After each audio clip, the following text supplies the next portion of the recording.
I was home from college for Christmas, and I agreed to go and meet my friend Dan in town. We went to a couple of bars, but being it was the week before Christmas, it was crazy busy and everyone was wasted. We were about to leave when these two girls walked over to us. They were wearing these short red sequin dresses and matching sequin Santa hats, and one of them started dancing with Dan. The other girl started talking to me and told me her name was Kaya.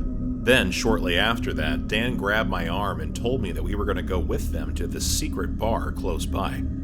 I didn't want to go, but Dan could be very persuasive. It was a cold night with some snowy remains on the ground, and both of these girls had no jackets on, so I let Kaya borrow my jacket. She seemed grateful at this and clung onto my arm to stop herself from slipping. I remember Dan winking at me, and then suddenly we turned up in this quiet alley named End Row. They led us down these basement steps where a guard dressed in all black was standing. The girl with Dan whispered something to this guard, and he immediately stepped aside and let us all pass. This didn't seem like a regular venue location at all, but we walked down some more steps and I heard Christmas tunes playing and saw disco lights. Inside it was full of people, but I noticed that all the women had sequin dresses on and matching sequin Santa hats, while the guys, well, they were all dressed regularly. Dan was dancing with the girl, but I just wasn't feeling it. Kaya handed me a drink and I thanked her, but I didn't drink it. Instead, when she wasn't looking, I gave it to Dan. The whole place had a strange vibe to it. The girls were all over the men, and I don't know, it was just weird how they were all wearing identical sequin dresses. I decided to leave, so I looked around for Kaya to get my jacket back and eventually found her at the back of the room with her arms looped around another guy's neck. I approached her and told her I was leaving and wanted my jacket back. She took it off, and as she passed it back to me, she leaned in and said, "Bye, Leon. I'm glad you're leaving." I found this really strange, as she didn't say it in a nasty voice, yet it wasn't exactly a nice thing to say. I told Dan I was going and asked him to come with me, but he was downing shots with some other guys and said he was staying. Thinking about it, I don't think I saw any of the girls drinking in that bar. On the way out, a girl in a sequin dress was walking around holding hands with a drunk-looking guy. As she passed the guard, I noticed her turn back at him and they shared a look. I can't explain it, but there was something sinister about that look. I went to leave, but the guard blocked my path. I honestly don't think he was going to let me pass, but then I heard a voice behind me. It was Kaya. She told him she wanted me to go, and he immediately let me pass. As I walked away, I had this weird feeling about that bar and began to feel bad for leaving Dan there. I tried calling and messaging him, but he didn't answer. Not knowing what else to do, I got an Uber back home. The next morning, Dan's mom called me and asked me if he'd stayed with me last night. I told her that I'd left him at the bar. I knew there was a possibility he'd left with that girl, but I had this hunch that something wasn't right. I remembered the name of the alley the bar was on, End Row. It was an easy one to remember, so I drove out there to check it out. I walked down the basement steps and saw the door was ajar. I shouted hello as I pushed it open and stepped inside. I heard these strange, muffled sounds coming from down the stairs. My heart was thudding as I went down there. Covering the floor were guys stripped to their boxers with their hands and feet tied and their mouths gagged. They each had one of those sequin hats pulled down over their eyes, and on their left shoulder there was a freshly carved S.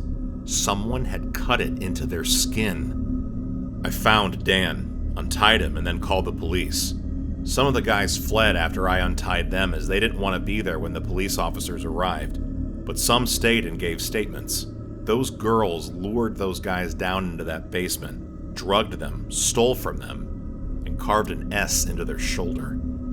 The police never found out who was behind it, as it was a building that was currently empty and for sale.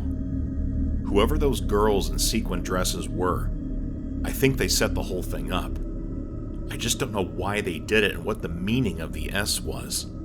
All I do know is that if Kaya hadn't let me go, then I would have been on that floor too with an S carved into my shoulder, the same as my friend.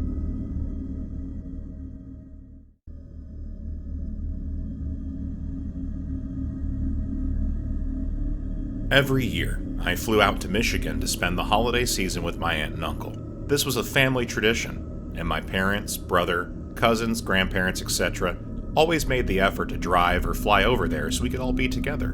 My uncle picked me up from the airport, and I did notice that he seemed distracted and asked me the same question twice. I figured the stress of the Christmas preparations was just getting to him. They lived in a secluded area a few miles out from the lake, and when we arrived, I went inside and greeted my aunt and family members who'd arrived before me. When I spoke to my aunt, she seemed as distracted as my uncle was, and I kept catching them giving each other these strange looks. I knew something wasn't right between them and wondered if they'd argued. That night, we were all tired from traveling, so none of us stayed up that late, except for my uncle, who I left sitting on the couch staring out the window. When I wished him a good night and asked him if he was going to bed, he continued to stare out of the window and told me he would soon. I woke up early and went downstairs to help out with breakfast and saw my uncle outside wearing a coat over his pajamas, smoothing out the snow in the front yard. When he came in, he had this red stuff over the ends of his pajamas, but when I pointed that out to him, he swore to himself and then stormed off. I asked my aunt what was going on, but she told me there was nothing to worry about. I wanted to ask her more, but other family members came in. The next night, I awoke to these strange sounds coming from outside. My room looked over the front yard, and it sounded like someone was crunching about in the fresh snow.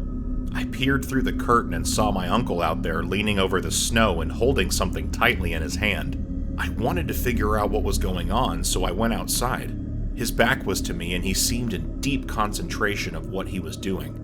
I slowly walked toward him and, not wanting to alarm him, quietly said, "Hi, Uncle Bill, what are you doing out here?" He immediately stood up straight and stayed completely still. I noticed whatever was in his hand was swinging slightly and something was dripping from it onto the snow. I took another step toward him and reached out to touch his shoulder. He spun around, and that's when I saw his face. This man was not my uncle.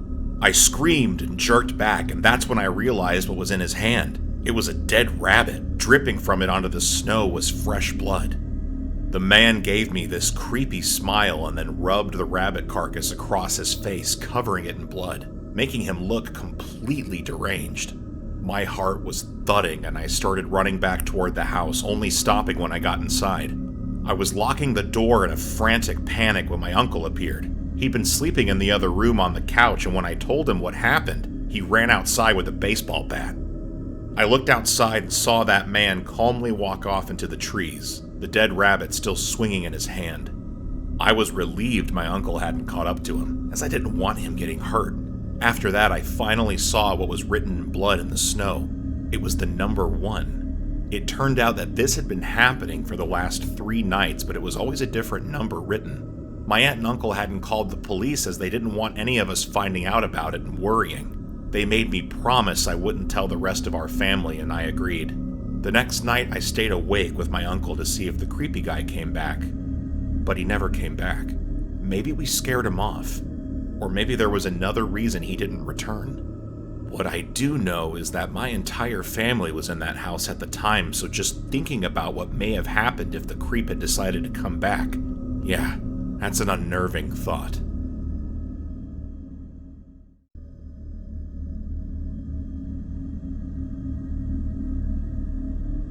This happened during Christmas time back when I was in my final year of college. I lived with 3 housemates, and all of them were going home for the holidays except for my friend Zan, who didn't have any family in the country. Feeling bad for him, I invited him to come spend the holidays with my family, but he said it was okay and he had assignments to do.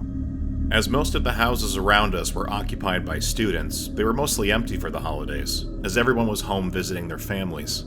Me and my housemates made Zan a basket of snacks, fruit, and other things, and we left it on the table for him. I was gone for a week, and during that time I sent Zan a couple of messages, but to be honest, I didn't think much of it when after a few days he stopped replying. I just figured he was in the assignment writing zone. I was the first one of my housemates to arrive back at the house. The door was unlocked, and as I stepped into the entrance, the smell hit me, this horrible, rotting smell. I thought I was going to throw up. It was so bad. I also noticed the mess. There was a trail of wrappers across the floor and crumbs treaded into the floor. I followed the wrapper trail into the kitchen, and I found the source of the smell. The basket we'd left for Zan was still there with flies buzzing around it. This didn't make sense, as no way could the fruit have rotted that badly in a week. I took a closer step toward the basket and gripped my hand to my mouth. In it were piles of this rotting meat. It made me feel so sick and also freaked me out. Zan was a tidy person. He'd never leave the house like this, and he definitely wasn't crazy enough to fill a basket with raw meat.